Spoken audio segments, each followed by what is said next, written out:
Hi everyone, welcome back to unlock skill. Last ভিডিওতে আমরা conditional ফরম্যাটিংয়ের প্রথম রুলস অর্থাৎ হাইলাইট সেল রুলস ইউজ করে কীভাবে ডেটা ফরম্যাটিং বা হাইলাইট করতে হয় আমরা দেখেছিলাম। আজকের ভিডিওতে আমরা রিমেনিং রুলসগুলো দেখব। যেমন এখানে দেখুন টপ বটম রুলস আছে, ডেটা বার্স আছে, কালার স্কেলস আছে, আইকন সেটস আছে। চলুন ওয়ান বাই ওয়ান আমরা দেখে নিই।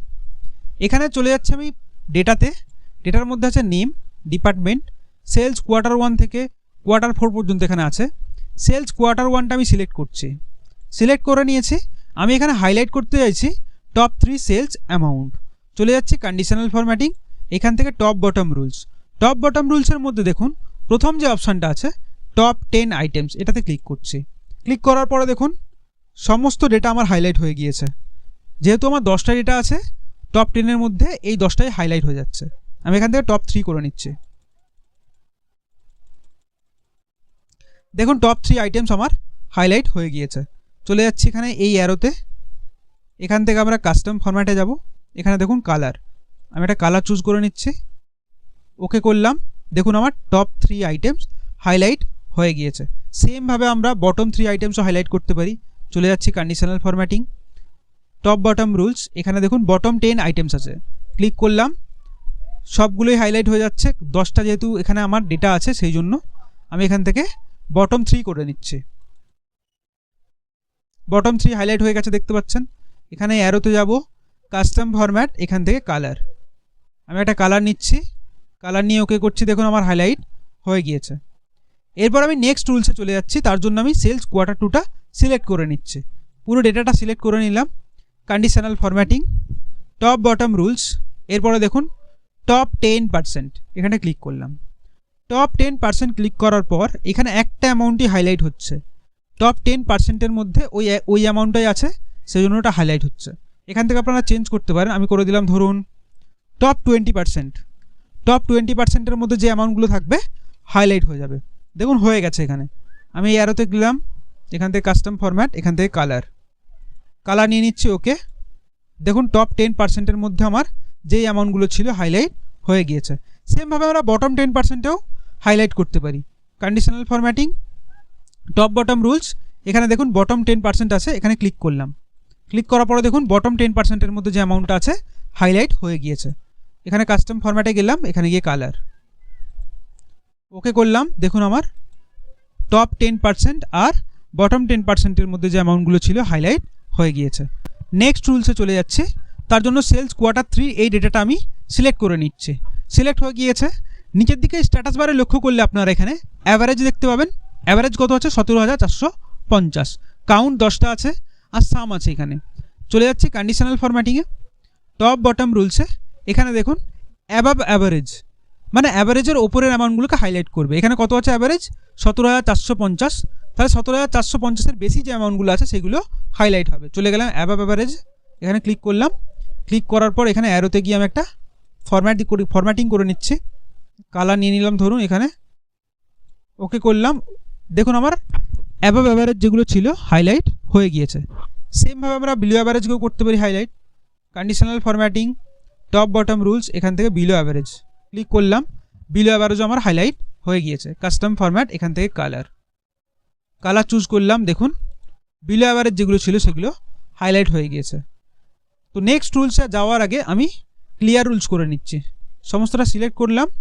কন্ডিশনাল ফরম্যাটিং, নিচের দিকে দেখবেন ক্লিয়ার রুলস আছে, clear rules from selected cells. রুলসগুলো আমি ক্লিয়ার করে নিলাম। এরপরে আমি নেক্সট রুলসে যাব। নেক্সট রুলস আমাদের কি আছে দেখুন, টপ বটম রুলস আমাদের কমপ্লিট হয়ে গিয়েছে। চলে যাচ্ছি ডেটা বার্সে। তো ডেটা বার্স আমরা তখনই অ্যাপ্লাই করব যখন আমরা ডেটা কম্প্যারিজন করব। ধরুন এখানে সেলস Q1-এর ডেটা আছে আর সেলস Q2-এর ডেটা আছে। আমরা সেলস Q1-এর সঙ্গে Q2-এর কী করব? কম্প্যারিজন। তো আমি সেলস Q1টা সিলেক্ট করে নিলাম। সিলেক্ট হয়ে গিয়েছে। চলে যাচ্ছি কন্ডিশনাল ফরম্যাটিং, এখান থেকে ডেটা বার্স। ডেটা বার্সে গিয়ে আমি এখানে নিয়ে নিচ্ছি সলিড ফিল একটা আছে আর এক গ্রেডিয়েন্ট ফিল্ড আছে। আমি এখানে সলিড ফিল নিয়ে নিচ্ছি। দেখুন এখানে ডেটা বার্স আমার অ্যাপ্লাই হয়ে গিয়েছে। সেমভাবে আমরা পরেরটা অ্যাপ্লাই করে নিচ্ছি। কন্ডিশনাল ফরম্যাটিং, ডেটা বার্স, এখানে অন্য একটা ডেটা বার্স নিচ্ছি। দেখুন ডেটা বার্স দিয়ে আমরা একটার সঙ্গে আরেকটার কম্প্যারিজন করতে পারছি। আপনি যদি চান যে শুধুমাত্র আমি ডেটা বার্সটা শো করাবো, ভ্যালুগুলো শো করাবো না, তাহলে আবার সিলেক্ট করছি আমি, সিলেক্ট করে কন্ডিশনাল ফরম্যাটিং, এখান থেকে চলে যাচ্ছি ডেটা বার্স, এখানে চলে যাবেন মোর রুলস। মোর রুলসে গিয়ে এখানে আপনারা অপশানগুলো পেয়ে যাবেন। প্রথমে আপনাকে কী করতে হবে, এখানে কালার চুজ করে নেবেন, আপনি যেই কালারটা দিতে চাইছেন। আমি কালার নিয়ে নিলাম। এরপর এখানে দেখবেন একটা অপশান আছে শো বার অনলি, শো বার অনলিতে ক্লিক করলাম। ক্লিক করার পর এখানে সলিড ফিলই আছে, দেখতে পাচ্ছেন সলিড গ্রেডিয়েন্ট, যেটা ইচ্ছা আপনারা নিতে পারেন। তো সলিডই রাখলাম আমি এখানে, ওকে করলাম। দেখুন শো বার অনলি, শুধু বারটা শো করছে আমাদের। সেমভাবে আমি পরেরটাও করে নিচ্ছি। সিলেক্ট করেছি কন্ডিশনাল ফরম্যাটিং, এখান থেকে ডেটা বার্স, মোর রুলস। মোর রুলসে এখানে ডেটা বার্স আছে, শো বার অনলি করে নিলাম। কালারটা আমি চেঞ্জ করে নিচ্ছি, রেড করে নিলাম। এইখানে আরেকটা জিনিস আমরা করতে পারি, এখানে দেখবেন একটা বার ডিরেকশান আছে। তো বার ডিরেকশান এখানে কী আছে, লেফট টু রাইটের দিকে যাচ্ছে।